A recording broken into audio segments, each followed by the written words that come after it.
റാവൽപിണ്ടിയിൽ ആക്രമണം നടന്നുവെന്നത് സ്ഥിരീകരിച്ച പാകിസ്ഥാൻ പ്രധാനമന്ത്രി ഷഹബാസ് ഷെരീഫ് സൈനിക മേധാവി അസീം മുനീർ തന്നെ വിളിച്ച് ഇക്കാര്യം അറിയിച്ചെന്ന് പാക് പ്രധാനമന്ത്രി പറഞ്ഞു.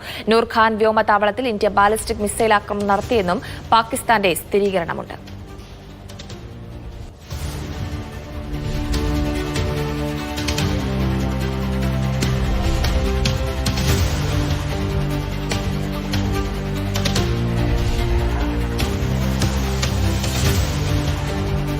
दरमियानी रात में तकरीबन 2:30 बजे सिपा सलार जनरल सईद आसिम मुनीर ने मुझे सिक्योर फोन पे मुझे बताया कि वज़ीर-ए-आज़म साहब, हिंदुस्तान ने अपने बैलिस्टिक मिसाइल अभी लॉन्च किए हैं.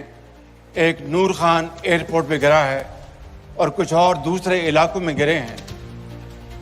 मैं उस खुदाए बुजुर्ग बरतर को गवाह बनाकर कहता हूं कि इस जर्नैल की आवाज में इंतहाई एतमाद था.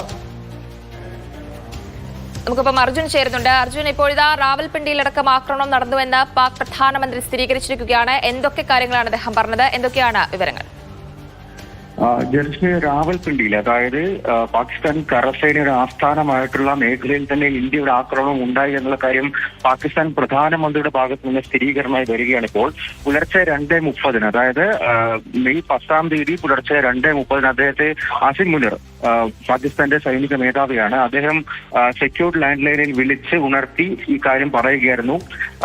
ഇന്ത്യ പാകിസ്ഥാന്റെ ആക്രമണ ശ്രമങ്ങൾക്ക് തിരിച്ചടി നൽകി തുടങ്ങിയിരിക്കുന്നു. അതും ബാലിസ്റ്റിക് മിസൈലുകൾ ഉപയോഗിച്ചാണ് ഇത്തരത്തിൽ തിരിച്ചടിക്കുന്നത്. അതായത് ഇന്ത്യ ഇത്തരത്തിൽ ബ്രഹ്മോസ് അടക്കം ഉപയോഗിച്ചു എന്നുള്ള കാര്യം പാകിസ്ഥാന്റെ ഭാഗത്ത് നിന്ന് ഇപ്പോൾ കൂടുതൽ സ്ഥിരീകരിച്ചുകൊണ്ട് പറയുകയാണ്. മാത്രമല്ല, നൂർഖാൻ വ്യോമതാവളത്തിൽ തന്നെ ഒരു മിസൈൽ പതിച്ചു, അത് വലിയ നാശനഷ്ടം ഉണ്ടായി എന്നുള്ള കാര്യം അസീം മുനീർ തന്നോട് പറഞ്ഞു. ഒപ്പം തന്നെ മറ്റിടങ്ങളിലും, അതായത് ഇന്ത്യ അന്ന് തന്നെ 11 വ്യോമതാവളങ്ങൾ ലക്ഷ്യമിട്ടിരുന്നു. ആ 11 വ്യോമതാവളങ്ങളിൽ ലക്ഷ്യമിട്ടതും വലിയ നാശം വിധിച്ചിരുന്നു. ഈ കാര്യങ്ങളെല്ലാം അന്ന് രാത്രി തന്നെ ഷഹബാസ് ഷെരീഫിനെ അസീം മുനീർ ഫോൺ ചെയ്ത് പറഞ്ഞു എന്നുള്ള കാര്യം തന്നെയാണ് വ്യക്തമാക്കിയിരിക്കുന്നത്. ഒപ്പം നിലവിൽ ലഭിക്കുന്ന വിവരങ്ങൾ അനുസരിച്ച് ഒരു പക്ഷേ നൂർഖാൻ വ്യോമതാവളത്തിലെ കരസേനയുടെ, അതായത് പാകിസ്ഥാൻ കരസേനയുടെ പ്രവർത്തനങ്ങളെല്ലാം തന്നെ ഇസ്ലാമാബാദിലേക്ക് മാറ്റിയേക്കും എന്നുള്ള ഒരു വിവരം കൂടിയാണ് ലഭിക്കുന്നത്. അതായത് വലിയ തോതിൽ നൂർഖാനിൽ ഇന്ത്യ ആക്രമണം നടത്തി, അതിൽ നാശനഷ്ടങ്ങൾ ഉണ്ടായി. ഇതിനോടകം തന്നെ ഈ കരസേനയുടെ പല ലോജിസ്റ്റിക്കുകളും അവരുടെ പല പ്രവർത്തനങ്ങളും ഒപ്പം